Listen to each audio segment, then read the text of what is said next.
I'm going to talk about PCA, which is again very simple and essential algorithm for many of the many of the machine learning algorithms. And I want to repeat again, like this linear regression from one side is very important, and then this least square, and then you can see on top of that you can build up. And here PCA for me is very essential also. So if you can learn this basis properly, and then on top of that you build, then you're not confused with these jargons of new names. So this is my idea in principle, and every time I try to go back again and show you what are the connections with the others, and sometimes it might look a bit confusing and abstract, but just I think it's a matter of time if you just follow it persistently and then use this code and run it. It's not just by listening. If you run it, you will see that it's super simple. So PCA is about, in principle, a kind of a transformation of the data in a vector space, and it's a kind of linear transformation.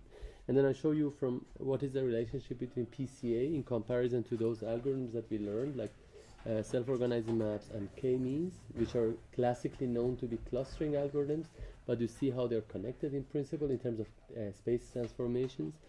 And then we have another notion or the way of talking about PCA, which is in the scheme of autoencoders, and then from that we build this idea of nonlinear autoencoders, which means that you need to have the notion of deep depths. So you have several PCAs together, it will be deep autoencoders, and this is the so-called deep learning. This is the beginning of deep learning in 2006. This was this idea of deep autoencoders. But the concepts are, to be honest, are not that new. They are older. So to just give you an idea of what do I mean by this transformation, is that when you represent a vector like this in vector space, you have a two-dimensional vector. So this is the origin usually, and I don't know why it shows it in a very weird way, and I say that the limit should be 0, but okay, it doesn't accept. But in principle we have a basis, and then we have a vector. So in principle we can compare these vectors, and it's completely different than thinking about this data in a geometric way, because in geometry you don't have dimension. Here is the vector space. So then we have this notion of matrix operations that I've been repeating a lot, just dot product and so on. So in principle, if you have a matrix in this domain, a matrix is a linear transformation, which means that it moves your points or vector or the head of this arrow from one location to another location. This is, and then in physics they call it linear operator, because it operates and it moves your point in the space in a linear way. So as you will see that later, if you multiply these matrices together, you can create nonlinear operators, and that's the whole idea. And then I'm showing you these steps and these levels. So for example, if you have this matrix, this is a known matrix. With this matrix, it rotates your data point or vector by 90 degrees. Right? So if you multiply that, though in principle what we do is that this is dot product here. Dot product means that you are using this operator, so it transforms it to these types of 90 degree. So you can play with it in a parametric way and so on. So this is 45 degree, right? And then for example, if you have this data set, now is not just in principle, think about it that this is the center, and then you have a lot of arrows, these red ones, but then we represent them like that. And then if you multiply this by this operator of 90 degree, you expect that your data will be like that, so blue. So this means that you can think about it that now I have rotated my reference systems by 45 degree, right? Or for 90 degrees, sorry. So this is a classical way of linear operations and linear algebra, but always with machine learning we are interested to know a certain types of operations toward a certain goal.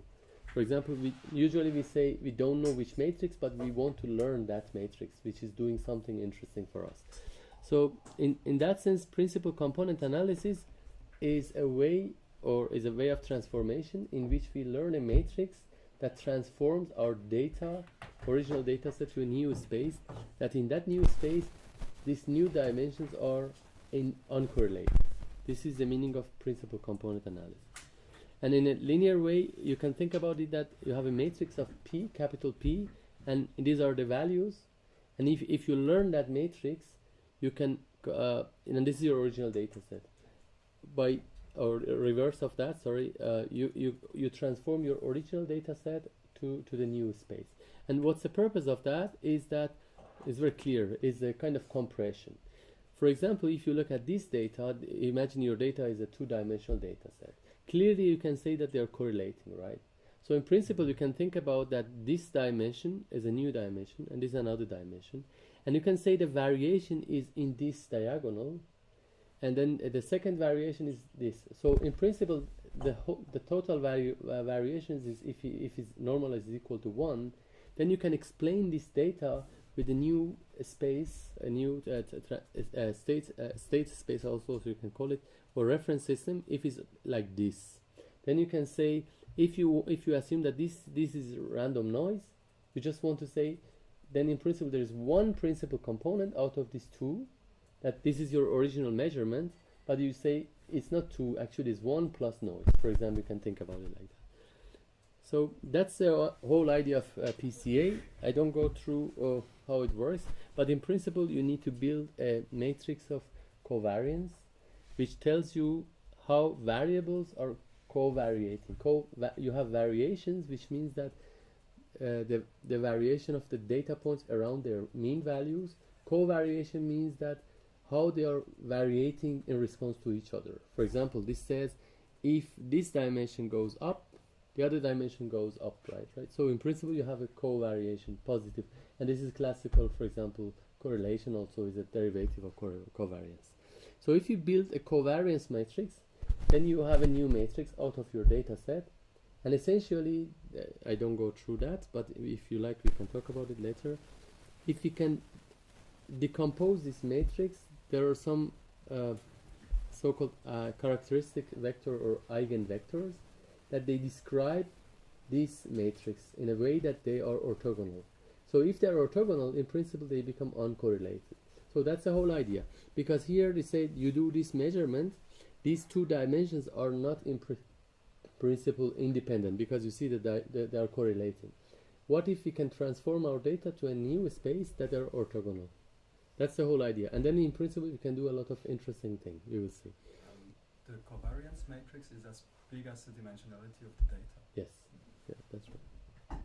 Or if, I mean, when in principle there's a relationship between the number of observations and the number of dimensions. The minimum of that is the maximum number of dimensions that you can build up, and statistically.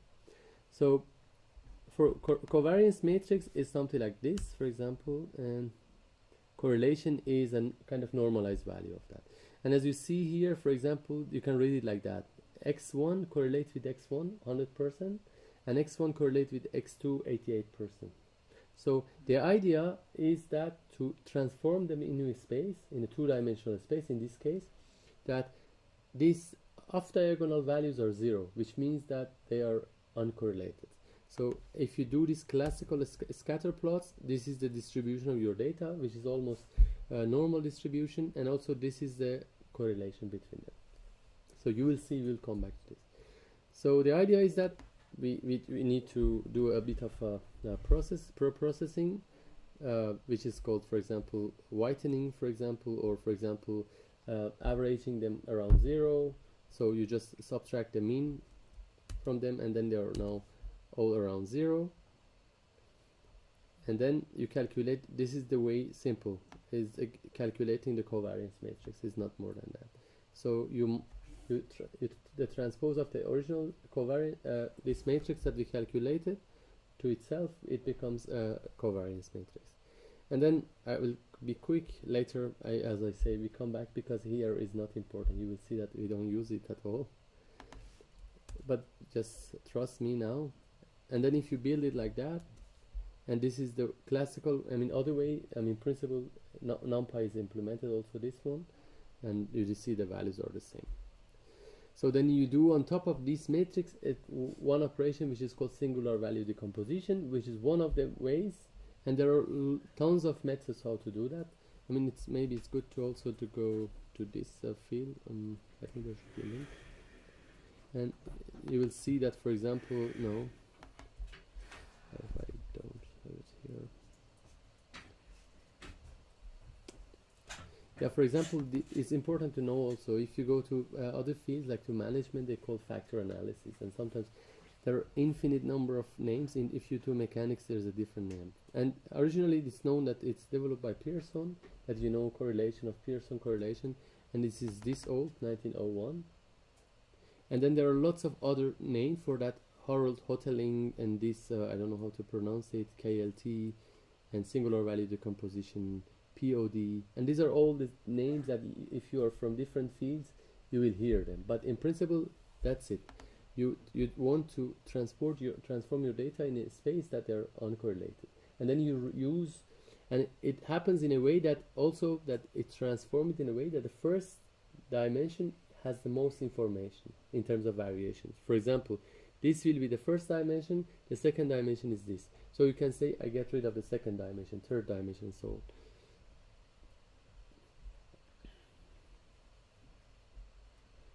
So if we do singular value decomposition on this matrix of covariance, you see here, I calculated. It tells me I normalize the values, and it gives me two matrices which are orthogonal and transpose of each other, and then with the middle it gives me a variation. Sum of the variation is always 1. So first one has 80 more than, let's say 19, I don't know how many percent, let's see.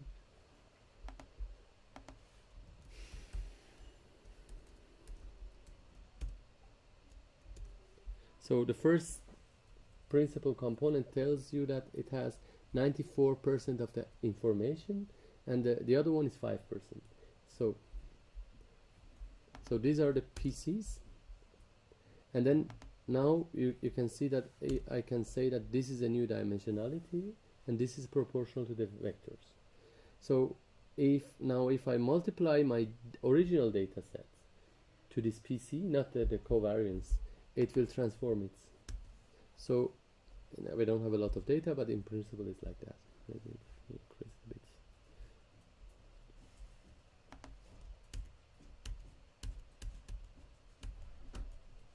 Oops. Okay.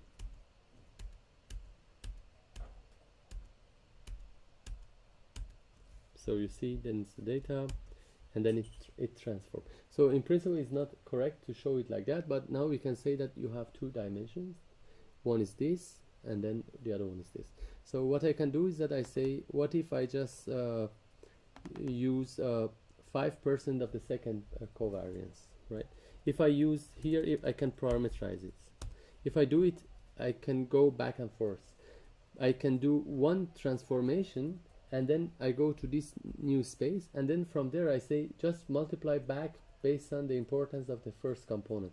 What it happens is that, for example, if I do it like this, you see it gives me kind of denoise data. So classically also in signal processing you can think about it denoising, right? And then if I do it 1, then it has the whole data. So you have the whole data, but now you are starting playing with that. So let's see if it's 2. You see what happens? It adds more layer, like it adds noise and so on. So it's like you have observation, now you want to understand what is the mechanism behind. Now you got it, now you have a parametric setup, you can play with that. If you say now this is 3, for example, this should go further in this direction. So that's the idea of eigenvector also.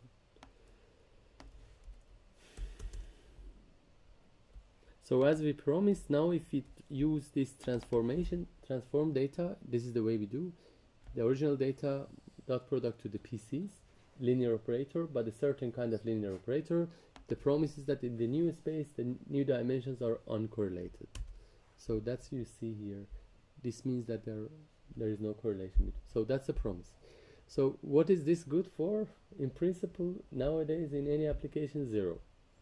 But you will see that this is the essential algorithm for deep learning also.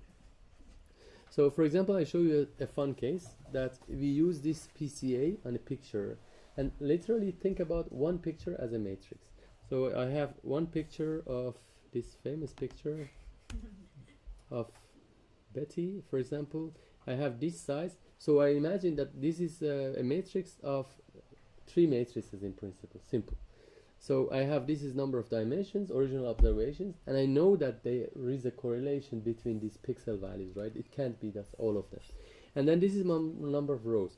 So what I do is that I simply calculate PCA based on what I told you, based on each of these channels. So what I want to show you is that now when you transform, you just say, okay, how many of your principal components you want to use to come back? And then you will see the effect of this, for example. Now this is a reconstruction. We do one transformation, or original data to the PCs, by PCs, all of them. And when we are coming back, we use a certain number of components, for example. So now look, for example, if you say, I don't use any of the dimensions, so you have no information. If you use one, you already have some context. And if you increase 2, 3,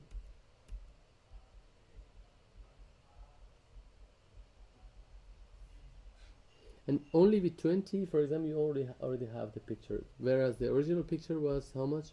500 dimensions. So think about that in any applications that you're dealing with high dimensional vector, you can reduce it like this by this factor. And then in principle, you don't lose a lot of information. Right? So this is a kind of compression. And I think these algorithms like JPEG or MP3 and so on, they're all based on this kind of ideas.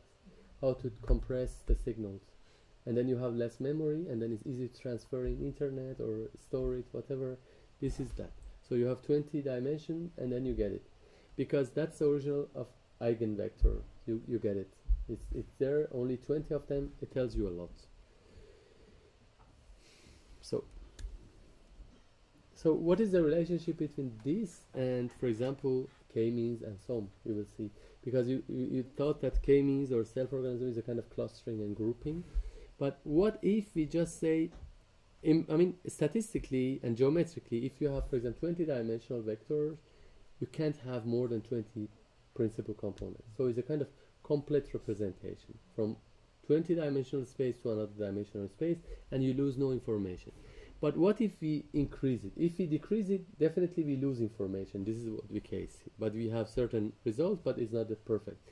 But we can do it in a kind of over-complex representation. What if we just relax this assumption of geometric transformation, and then we learn this in a way that it's more than 20 dimensions, for example. If the data is 20 dimensions, what if it's 200 dimensions? And this is another extreme.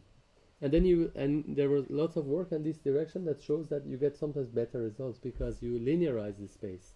Because think about that, sometimes you have 20-dimensional data set, your space is in this 20-dimensional cube, hypercube. But if you can show that you can represent the same data in 200-dimensional space, your space is empty, so you can use linear models there. For example, support vector machine is one method that we didn't talk, is based on this idea. In order to reduce the dimension, you can increase the dimensions. When you increase the dimensions, the space is sparse, so in principle you can use linear models there.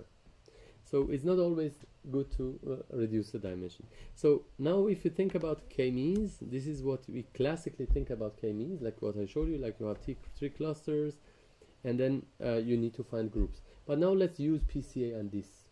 So I use PCA and then I transform the data and I think about each of these. Since we have 2 dimensions, we have two PCs, right? So I do this PCA, I feed it and transform it. This is a scikit-learn, and now I can think about each of these dimensions as a new variable. So literally you can see that it becomes like this data, and you see how informative is that. It clearly tells you that this is first PC value, this is the second PC value in the new space. And clearly you see that it keeps this information that you have 3 clusters. Now, if you think about classically about clustering of k-means, you get like this. You always have these geometric pictures. But you can think about it like that for example, if you have, for example, 2, 4, 5 clusters, you can think about it as a network that the input comes, and then it gives you a value for each of these clusters. Because in clustering, classically we said each data point is part of one group or one cluster. So you can think about it as a kind of one-hot encoding, which means that this data is member of this group, so it's just 1 1 and the other like 4 zeros, and the other data says like that. So as I told you, you can relax also these assumptions. But here you can think about it in this network that here we don't care any longer about groups, but we can think about these center of the clusters as dimensionalities because they are pointing to certain direction. So it's like genres in movies, for example, or models in fashion industry, for example. Then you have this direction, then you say this person is a pioneer, and there are others are somehow combination of this masterful piece or this kind of fashion. So then you can think about these clusters not as being a part of a group, but as a kind of dimensionality. So if you do that with this data set, you get something like this. I think I showed you like this. So it's funny because now we can think about that your original data is 2-dimensional. Now you have for example, 10-dimensional space. And you see again clearly you have pattern. And this simple idea sometimes gives you better result because you linearize it, right? So if you think about a sum also, classically people don't think about it, but is it 10 by 10 sum? And then you get something like this. So each node of the sum is a dimensionality. Whereas you think always in a different way. You think that each node is representing the whole data set and so on. But you can think about this. And now what I'm trying to say is that sum, k-means, PCA are not end results. You can think about them in a sequence. And you will see that this is the idea of deep learning, how to use it. So what is the idea of this distributed representation? You will see that in k-means and sum, you have a notion of centralized representation, which means that each node of the sum or center of the cluster represent a whole thing. For example, if you're clustering, I don't know, cars, each center is a generic car, but in a different way. But in PCA it's not like that, because none of these PCs are representing one thing separately. They all together represent one thing. So this is called distributed representation. So if you train now with a more complicated data set, which is called MNIST, you have a data set of digits. You have 28 by 28 images, and then they have a label.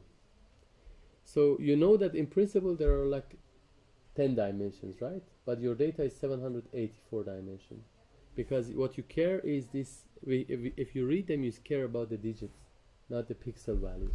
But if you treat the pixels as the dimension, then you have 700 dimensions. If you train it with a sum, as we saw before, you get something like this.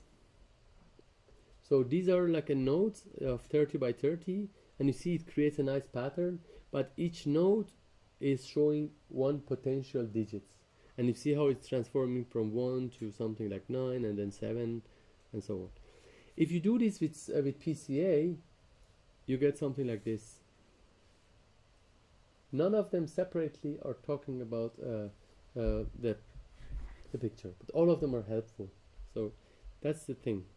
You see, it looks meaningless, but this is now called a distributed representation, but in a linear transformation. So this is the very, very important difference between these methods like k-means and sum, because they are called manifold learning. They index a manifold that data lies in, but here you don't do it. It's a completely different way.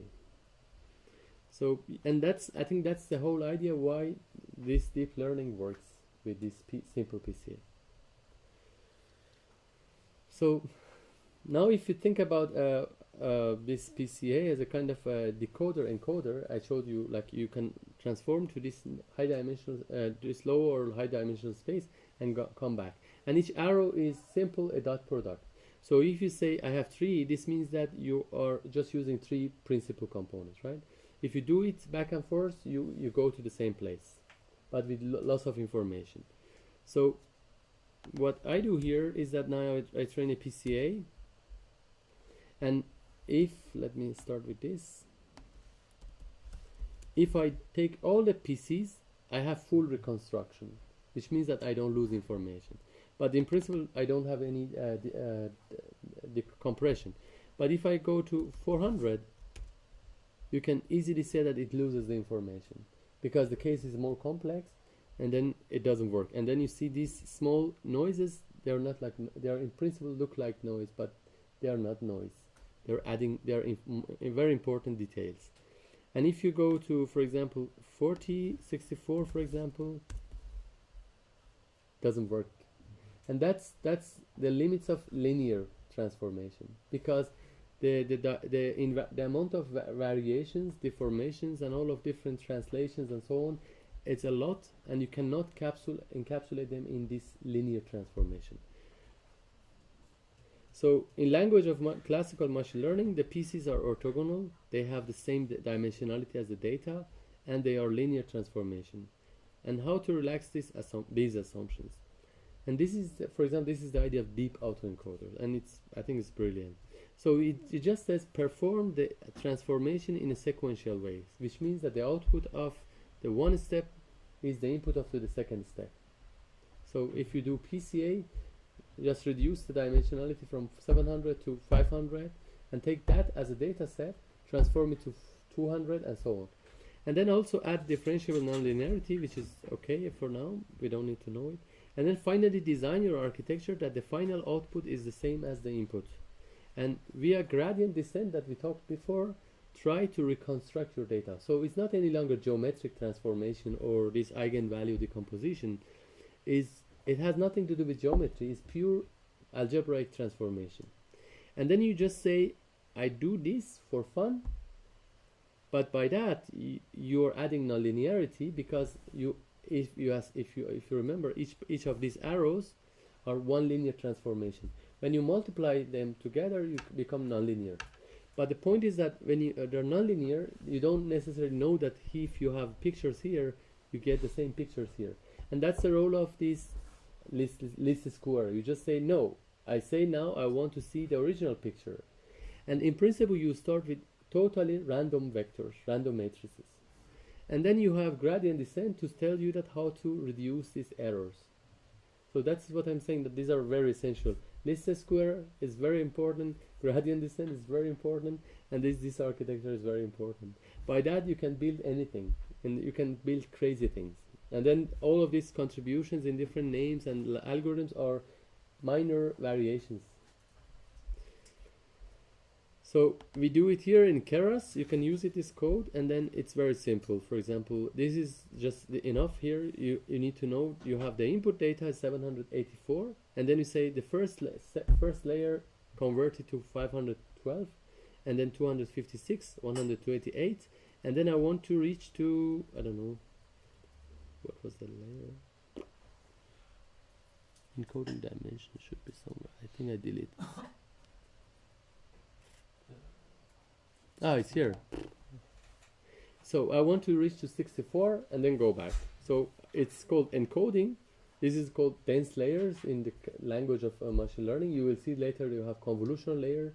This is another thing you will see in the, I think in 2 weeks. And then dense layer converts arbitrary. You start with pure random. From 700 it gives me 500, 500, 256, and at the end 64. And then from 64 I do backwards. And then 100, and then I at the end get this. And then I say I want to see my data. I don't care what is inside, and I don't care about this geometric transformation. Whatever I show you, you should show me the same thing. And I'm really curious to see what happens in the middle layer. And if you can do it, and then you train it, I think I suggest you go and read these details of this code and run it, because there are lots of details that I'm skipping now, because otherwise it's too complicated. But it's important, if you run it, read line by line, and we can check it also. And now if you do it with the 64 dimensions, you get this quality, which is very good, right? So that's the value of this nonlinear transformation, only by this. And forgetting about this geometric thinking, to say, okay, what is the meaning of this first principle, what is the second, and why they should be orthogonal. As you will see that, I mean, if you visualize that they are not orthogonal, or they are not uncorrelated, but they are working better, because this is the meaning of linearity. And I think also you can think about it that in terms of like logic and rationalization and thinking in a rational way, these are all linear, because you can argue what is happening from this point to another point. But here we build a machine which is not rational. And then in principle some people call it black box, but it's not black box. It's just nonlinear transformation. In PCA, is linear and is understandable. And in, for example, in medicine, people still are sticking to linear regression, and in medical fields, for example, and PCA because it's explainable, but they don't see that it's simple, right? So it can't be complex. And here you have a complex thing which is not linear. Because of that, it's not easy to understand why this is happening. So you have always some ideas. But then the results are interesting, right? You get something like this with 64 dimensions. So you can so now you can keep this next vector network, train network, and go somewhere else. Start with this with values. This only 64 dimensional vector, random, and it always generates for you one of these digits. That's the promise of this. So you just need 64 values. So I will show you this generative part, but I think I would like to focus on some important thing. So I told you already this, but main concept of machine learning, or main elements in my opinion, is this one. What is the measure of fitness or success? For example, here we just say we want to see the same picture. In linear regression or prediction, you want to see, I have this input, tell me what's the price of this house. And then you train it always to give you the price. And you really don't care about the input. You just say, whatever I show you, you should tell me as good as possible what is the price of whatever. Or if you're classifying something, you just say, I want to see good results.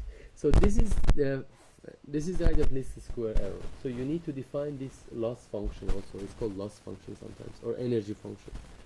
So we do it always like that, and it's here, for example. You should check it out later. I didn't tell you.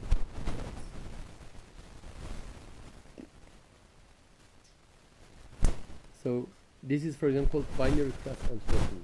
This is a kind of loss function for binary values. It simply is a kind of deviations of these pixel values, but in a logarithmic scale to make it sensitive to values, to binary values. And then in linear regression, you use, for example, usually we know root square error or mean square error and so on. These are called loss functions. And some people in optimization, they say machine learning is applied optimization, because we develop these tools, how to optimize a function, and then you design a specific function, and then you just say, yeah, it's machine learning, right? So this is very important, how to design and decide about this function, fitness. How do you measure that? For example, I told you about in k-means, what is the cluster, what is the fitness, what in here, what is that, and so on. And the other one is this gradient descent, which is essential. It tells us, okay, if this is our fitness functions, how we should move, in which direction we should go to get a good result. Not necessarily global optimum, but a good result. And then this is second important. And then the third, which is very important, is how to represent the objects. And this is what we are talking about a lot. How to, I mean, if you think about pixels as dimensions, or if you think about as a patch of pixels as one dimension, because visually when you look at picture, you don't look at pixels. Computers are starting with pixels, but these are not necessarily representation. And also this structural capacity of our models. And I will repeat this later. I hope it will be clear for me. It's now clear. If it's not for you, I mean, you should tell me also. And then in terms of storage capacity, I will show you what happens. And also these computational graphs are, I think these are for me the modern language of machine learning. Forget about these names of supervised learning, unsupervised learning, whatever learning. Just here, if you build your computational graph, and if you know how to measure the success, and then if you know how to use this gradient descent, it finds the answer. So that's very, very generic machine, and it's super powerful because you can go to any field, you can find good questions, and then say, okay, what is your question, and then what is your measure of success, and then leave it to the machine, and then learns this. And then the key is the question. So if you think about this, you remember this was regression, linear regression, polynomial regression. And if you think about this is manifold learning. So you have, in principle, a one-layer neural network, a classical term. Or you can think about this k-means or SOM or random forest, that you have several of these regressors next to each other. So here you have one node, you multiply those nodes. But you realize that after a while, by adding more, it doesn't get better. You need to add one layer. So now you replicate these layers. And this is the notion of deep networks. So if you think about as polynomial regression, if you think about this, polynomial regression is based on a single centralized memory. One node stores everything. So if you remember the first session, I showed you a line. It's just one line. It's just two variables, like, right? So this is the capacity of the model. So if you have a lot of fluctuation, it doesn't help because it says this is my capacity of memory in terms of storage, memory storage. So this is one single memory. And I think manifold learning, similar to SOM, K-means, I would say not precisely, but carefully talking about it, random forest and many of others similar algorithms, they are based on distributed but centralized memories. And this is the distributed memory and centralized memory. So in principle, several nodes store different things but completely store that thing. Like this SOM that I showed you, each of them shows one picture. But deep network is based on distributed memory, and all the nodes together store everything, but none of them individually. So I think that's very similar to, I mean, we were just talking about this with Diana. I think that tells a lot about the current society, dynamics that we have in society. It's not any longer one star or master or one genre and so on. It's distributed in the setup. For example, here, this is exactly when you talk about genres, or if you think about the stars, master architects and so on, because they have their own clusters and they say, we are the pioneers in these directions, and then they have a lot of followers in that directions, and then you build these empires. But here, none of them individually are master, and in these nodes, and then all together they create a higher capacity. So if you think about the polynomial regression as a kind of addition, as a kind of operation, it's a kind of analogy, then manifold learning is repetition of addition. So in principle, it's multiplication. So if you repeat, addition is multiplication. Now, and deep network, you repeat these multiplications. In principle, you are in the power level or exponential. And that's the reason why it's stronger and it works with higher levels of complexity. If you have a linear problem, with a linear regression works. But if you have a more complex problem, you might need to have multiplications of this linear regression. And if you have more complicated problem, you need to forget about this manifold learning, and you should go to this exponential space. And that's the reason, for example, they say deep learning scale up with the data, but not the previous one. For example, you can train a linear regression with 20 samples. If you have 2,000 samples, doesn't change. It's enough.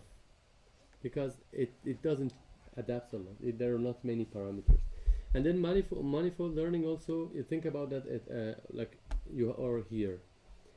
If after a while the model capacity grows linearly by adding a one node, because if you add one node, it's just one node here.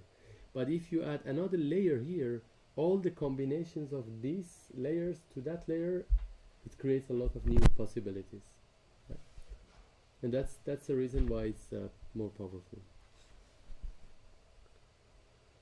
So there are lots of other extensions for these autoencoders, deep autoencoders. For example, one is called denoising autoencoders, is that you show a picture plus a noise, and then you train it that it denoises the data, because then you say, I know what's the original data, and then you push the network in a way that it shows the original data without noise. So this can be used for many applications, and also it has a lot of interesting values in it. And then you have this idea, for example, variational autoencoders, which I'll show you in a moment. And then you have this notion of convolutional autoencoders, which is a very, very important topic also, convolution itself. So now the question with variational autoencoder is that can we generate new data set if we train a network? So for example, after going to this middle layer here, we have a vector for each picture, and this was the way we reconstructed, right? So if you take that value and then simply visualize it, you have this, for example, image number 0. This is the 64 dimensionality, and you see it's very spiky. Or some of them are 0, some of them are very high, and so on.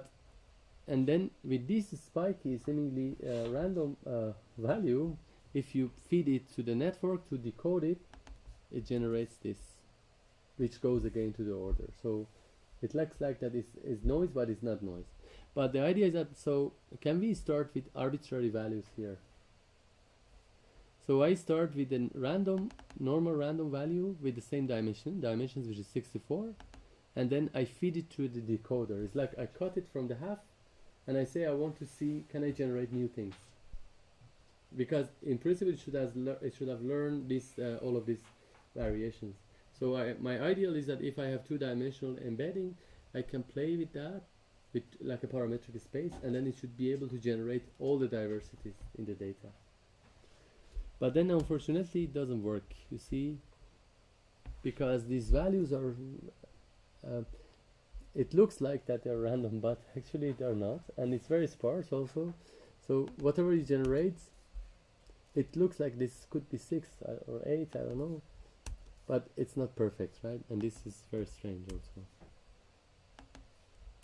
So the simple idea of variational autoencoder is how to make the middle layer easy for sampling, which means that systematically condition the values of the vector to say that these values cannot be any values, but in a way that I condition them to be part of, for example, a Gaussian distribution. And then in principle this middle layer, instead of being like that, it becomes like this, which means like it is better that you simply say, for example, this is the middle layer.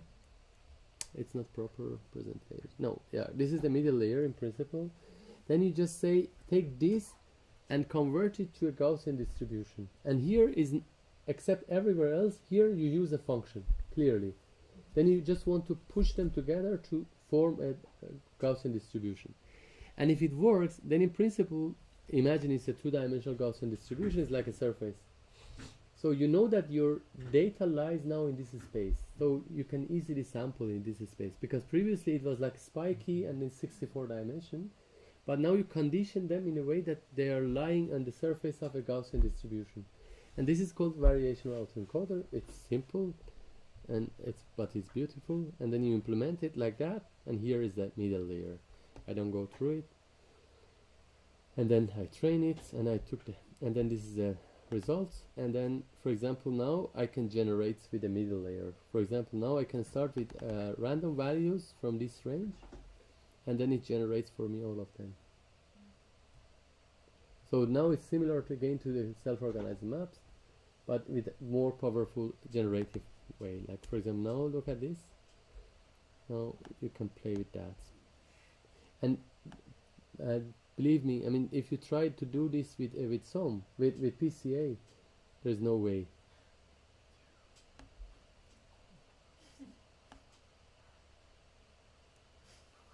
So the whole idea was how to learn the so-called latent space, which means that visually, when we look at them, we say these are all seven, but with deformations. But if you show this to the computer as pixels, you don't get it. So this deep learning, the promise is that it learns these variations, but not all the variations.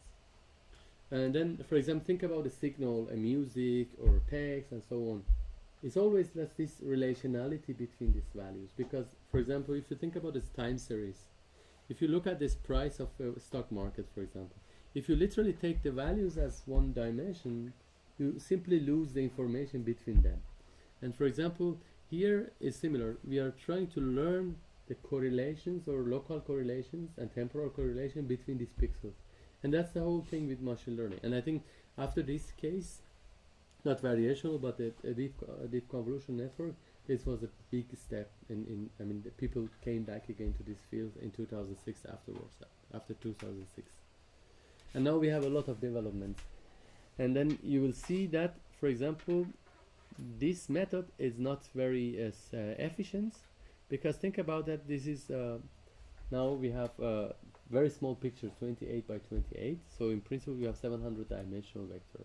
But if you have 256 by 256 pictures, your original dimension is 62,000 dimensional.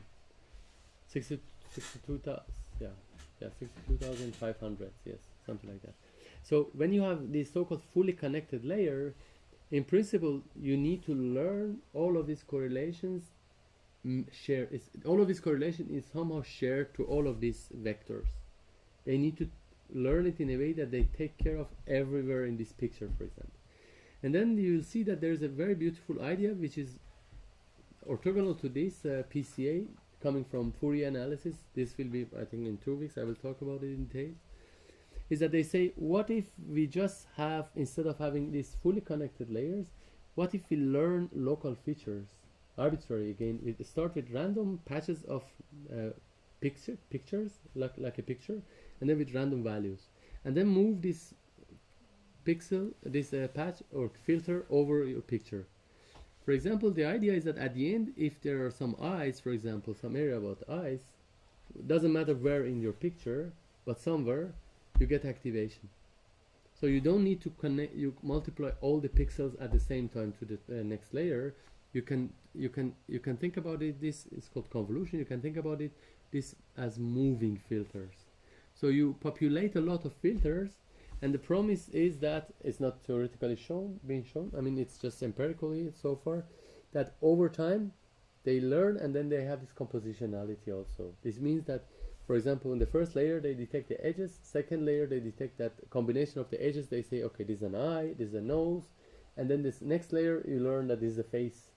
Face is composed of like 2 eyes and 1 nose and these kind of things. This will be another topic. But now, if you learn these convolutional neural networks, which are very powerful, you will see that you can put them in the context of convolutional autoencoders. So you can have autoencoders which are convolutional. So far we talked about autoencoders which are fully connected. Just keep in mind that these are the names. So, and also this is end of it, but also I was just referring back to this main concepts. Now think about it, that now what is the difference between a convolutional neural network, autoencoders, and a multi-layer predictor, for example, multi-layer perceptron models for predicting something. Simply, if you have this model, this is not an autoencoder, right? Because it doesn't reconstruct itself, but it's designed toward a certain goal. Think about it that you have 20-dimensional vector, and then you are interested to know 4 values out of that. So this is a structure designed by an engineer, and then you want to know 4 objective or 4 quality of these buildings. Here, you use exactly the same thing, and then classically it's called a prediction. The other one classically called unsupervised learning, for example, or this one called supervised learning, and the other one's unsupervised learning. But if you get this concept, you can build these models simply like that. You say 1 input, dense layer, this, and at the end I want to have 4 values. And then you say these 4 values always should be close to my target 4 values. So you train it iteratively, and at the end it becomes a multi-dimensional or multivariate regressor. Because, for example, you cannot do this easily with, for example, with random forest. With random forest, always you have 1 variable at the outputs. But here you can have questions that you have several outputs, right? So just play with that, and I think I strongly suggest you to really play with these codes and see what are the details and how it works. And then I would say this is my agenda. I stick to this kind of thinking. What is your question? What is your fitness function or objective, literally, technically? And then what would be the corresponding architecture for that? And then design it. And then this machine learning algorithm libraries like TensorFlow or Keras or even PyTorch and so on, they are designed like that. You need to assemble things together. And I think I'm now currently I started working on another project where you don't have always the same data from same context, but sometimes you have multimodal data set. For example, imagine you have pictures, you have quantitative vectors, and then you have text. And all of them together are telling about something. For example, I want to build a model, and if you're anybody interested, we can do it together.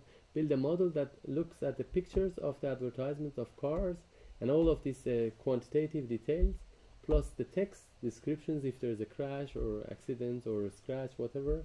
And then you have different types of modality, right? One is picture, you cannot mix them together, and then you have quantitative values, and then you have text data. 3 different modes of data. Then you can think about is that they are always one modality, but you can put them as 1 block, and then you say 1 block, 1 block, 1 block, train them together toward a certain goal. And this is, for example, one of the architecture called Siamese network, that it's simply multimodal networks. So it's not just these layers, it could be, think about it like hierarchies, like blocks. And I think, for example, I think Grasshopper or something like that would be a best fit to this kind of thinking. You just say this block, this block, this block, and then they design toward this goal, and then you just rely on the algorithm that finds the good combinations. And classically, engineers would be those people who knows how to design these things. Now simply you just put them together. You can call it black box, I don't mind, but it's not. And then the model with the data learns that, and I think it's beautiful. I think you can go by that everywhere, and it's like a very generic skill, and I think that's the reason why we call it, for example, literacy, because the other way would be to show it in a scary way and then complicated way, and then you always have again experts of machine learning. But by this approach, you become literate in machine learning. It's not expertise, it's just literacy, and then you know what you write and read, for example. And yeah, that's it for today, I think. One question for next session, because I was supposed to go to China, I'm not going now. I suggest next week Lucas is presenting his work, maybe, I mean, depending on our results with you. And this is the work we did with Ole, Pierluigi, and Lucas. I think he will present this in the context of a structural design and form finding, and related to machine learning. And maybe also, Ricardo, I was thinking that, can you present for maybe 15 minutes, 20 minutes next week, what you are doing? We can talk about it if you like it, I mean, for the next week. So next week will be mainly this part, this application part, because I realize that every time I just talk about these methods, it's like, okay, not cool. But this is really important also. You should get these keywords and so on, and then use it in your context. And then it's really easy. It's not 4 years, it's 6 months or 3 months. And the tools are ready. And the beautiful thing with the difference between computer science field and architecture and design field is that everything is open source, unlike architecture and I go to, like, you know that Foster is doing something, but you really don't know what they're doing and they never share what they're doing. So, but in computer science they share it because by sharing they get more powerful. That's the different thing. And TensorFlow is really easy to use. Great, okay, thank you.